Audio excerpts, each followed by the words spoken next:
Bonjour et bienvenue sur le podcast Banous, le podcast du marketing et de la com digitale.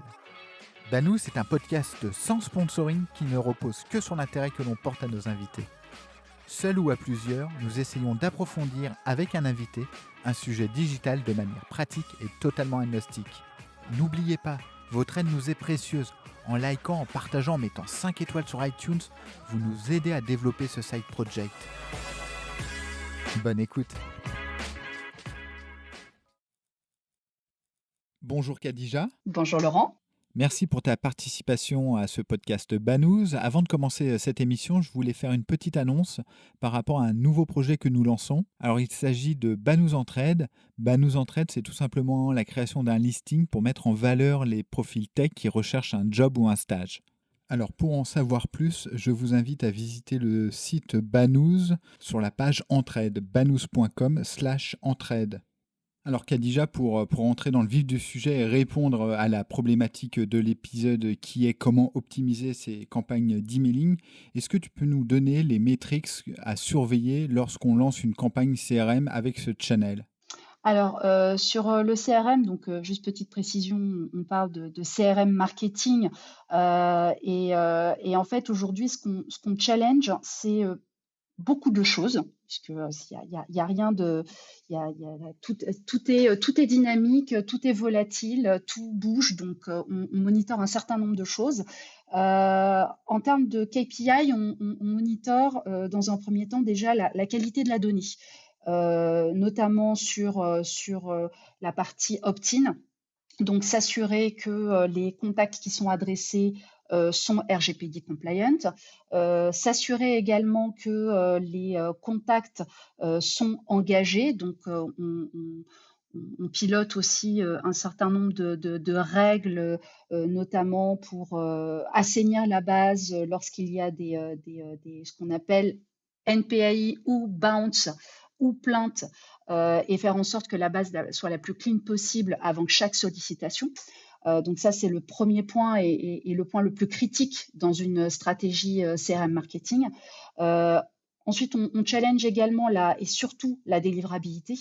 Aujourd'hui, le volume d'emails envoyés, toutes marques confondues, et le volume d'emails reçus par chaque contact est tellement important que effectivement les FAI sont de plus en plus regardants et restrictifs sur le volume d'emails qui arrivent en tout cas sur leur serveur.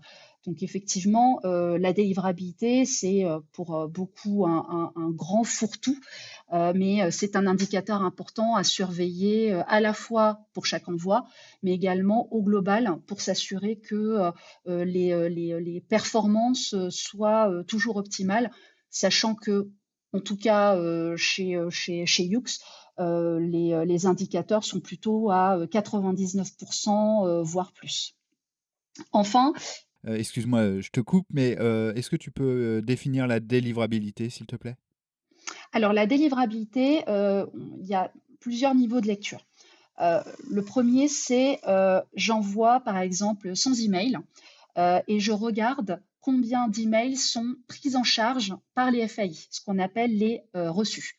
Donc ça va nous permettre de voir parmi les 100 adresses qui ont été envoyées, est-ce que les 100 adresses sont valides? Est-ce que dans le lot, il y a des adresses qui n'existent plus, des boîtes mail pleines?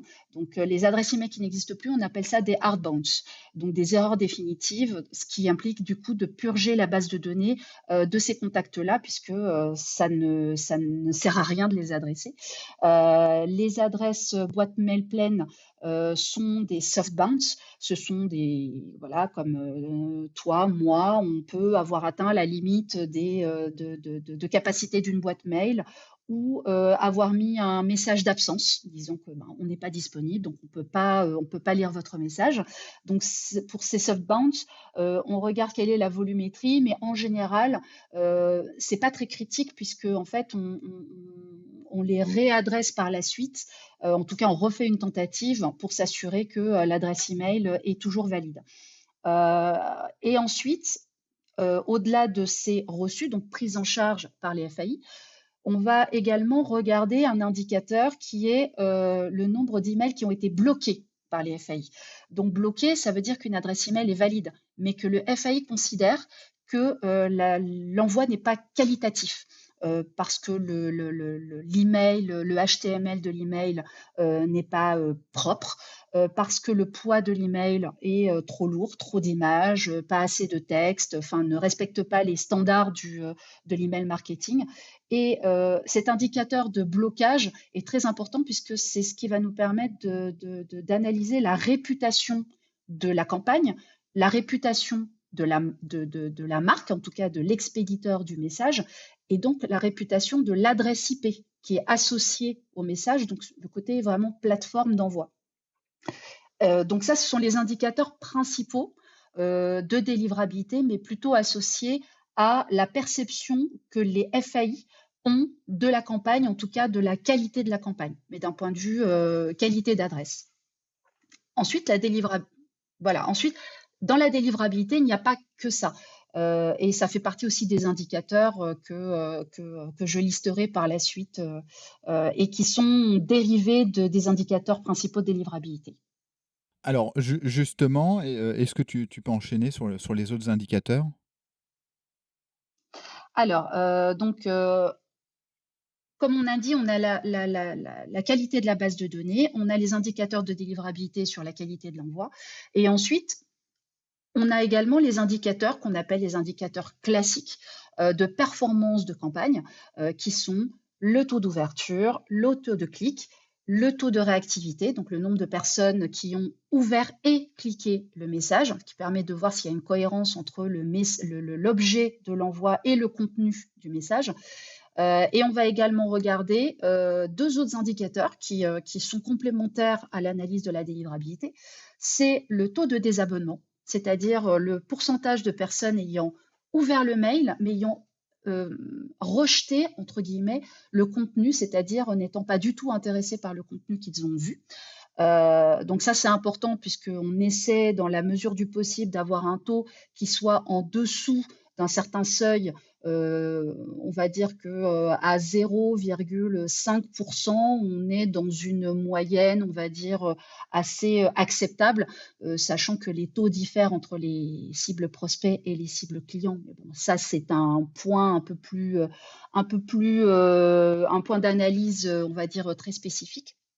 Donc, effectivement, il y a le taux de désabonnement, mais il y a également le taux de plainte. Alors, une plainte, c'est quoi?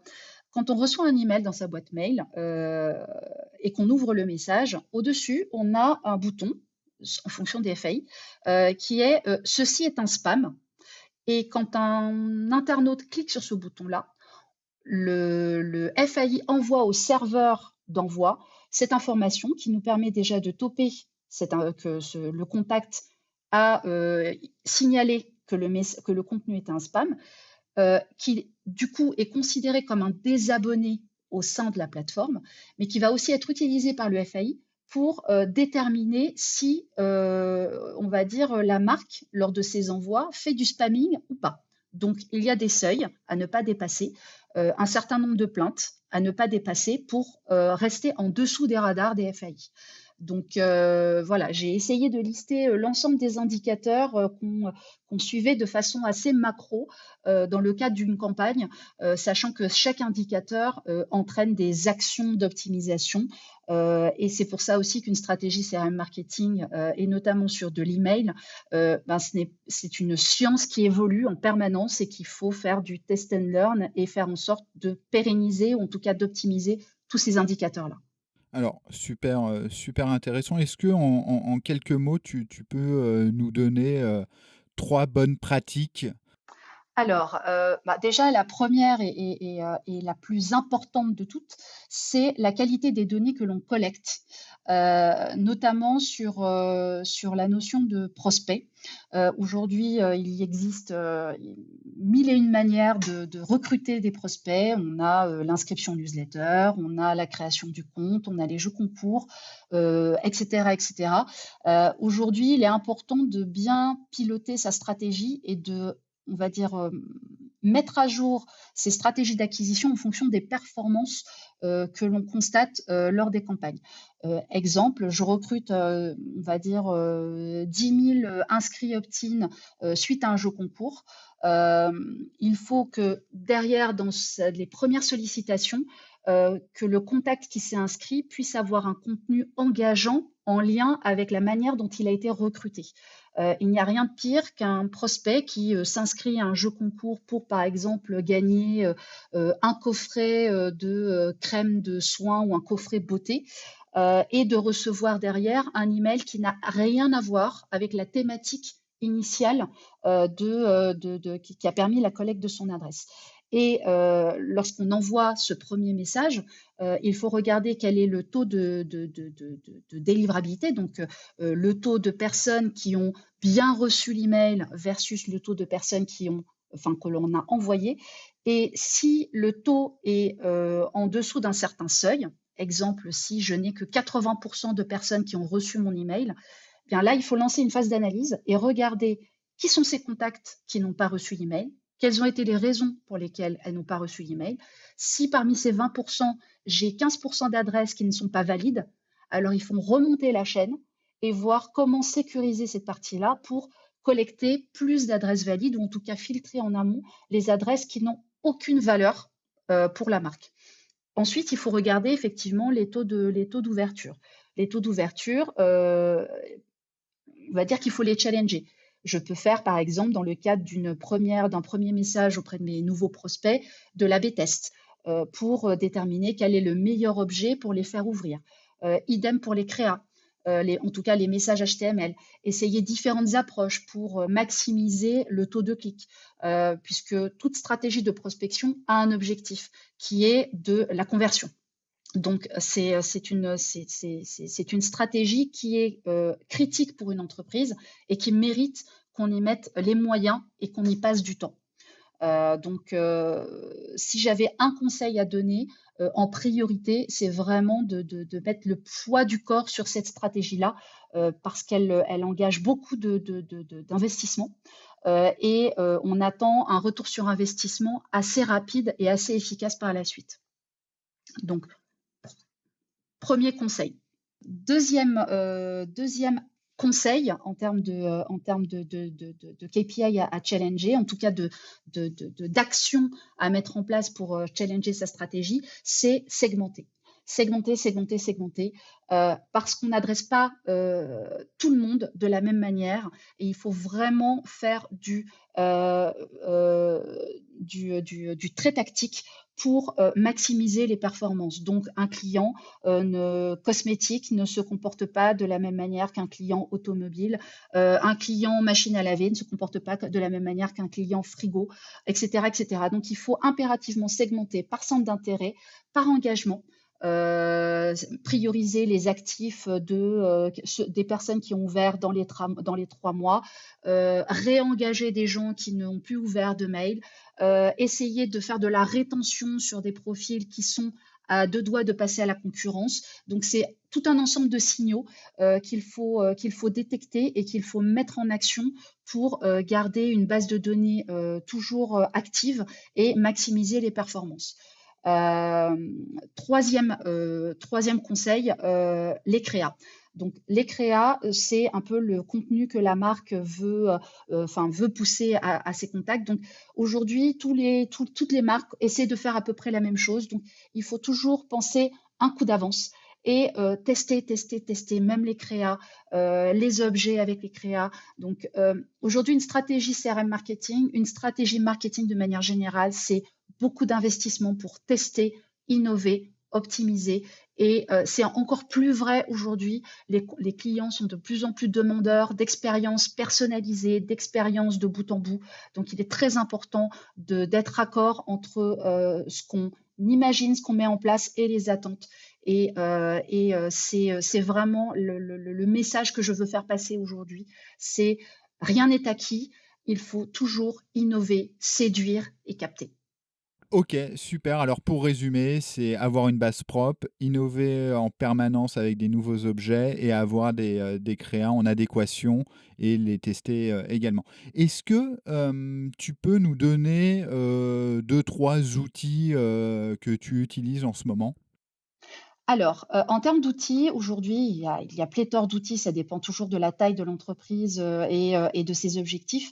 Au sein de l'agence, et pour nos clients, nous utilisons, les solutions Salesforce, donc Marketing Cloud pour toute la partie, stratégie, CRM marketing, mais très souvent connecté à des outils, type ERP, donc Sales Cloud, qui permet justement de faire des ponts entre les outils liés au e-commerce ou au commerce, donc les outils de vente, et de pouvoir faire des connexions en temps réel avec les outils marketing pour faire vraiment du marketing automation, et du temps réel. Idem, on a un autre outil qu'on utilise pour nos clients avec lesquels on travaille, c'est Acoustic, qui est l'ancien Watson Campaign d'IBM. Donc, il y a aussi un outil qui est très en vogue en ce moment et qui est de plus en plus utilisé par des grosses structures.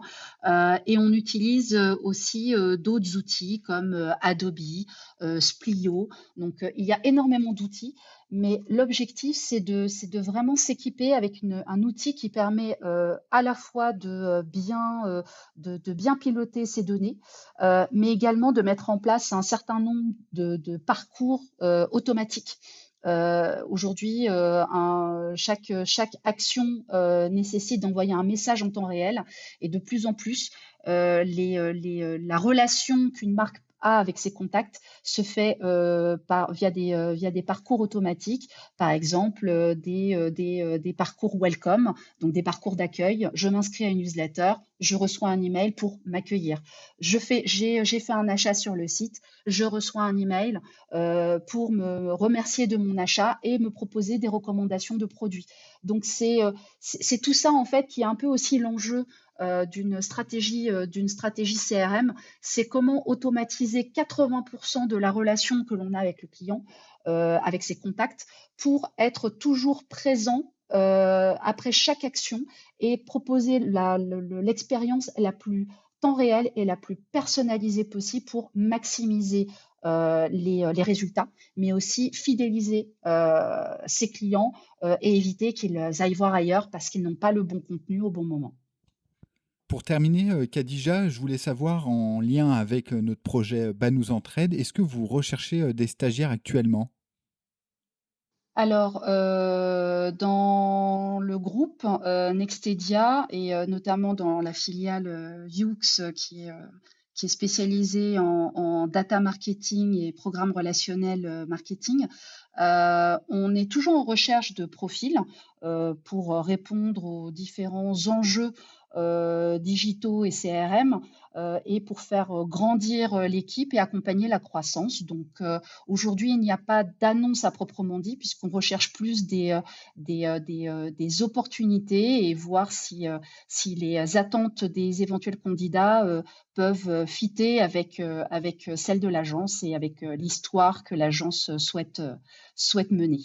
Ok, très clair. Bah écoute, ce que je te propose, c'est de te mettre en contact avec Christelle qui s'est inscrite sur le listing et de voir s'il y a une opportunité pour un stage. Merci beaucoup en tout cas. De rien. Super, merci pour ta participation à Banous Entraide. Dernière question, Khadija, où est-ce qu'on peut te suivre? Alors, vous pouvez me suivre sur LinkedIn avec mon prénom, mon nom, donc Khadija Moutawakil, ou sur Twitter sur mon compte Khadija MT, donc KHADIJAMT. Et sinon, vous pouvez aussi suivre l'actu de l'agence Yoox, du groupe Textedia, qui partage très régulièrement aussi des actus sur le petit monde du digital et sur toutes les tendances qui existent aujourd'hui. Merci beaucoup, à bientôt. Et surtout, n'oubliez pas, vous pouvez vous inscrire sur Banous Entraide, banous.com/entraide, et nous ferons le maximum pour mettre en valeur, comme je le disais dans l'intro, les profils tech qui recherchent un stage ou un job en ce moment. Merci d'avoir écouté cet épisode de Banous. N'oubliez pas, votre aide nous est précieuse. En likant, en partageant, en mettant 5 étoiles sur iTunes, vous nous aidez à développer ce side project.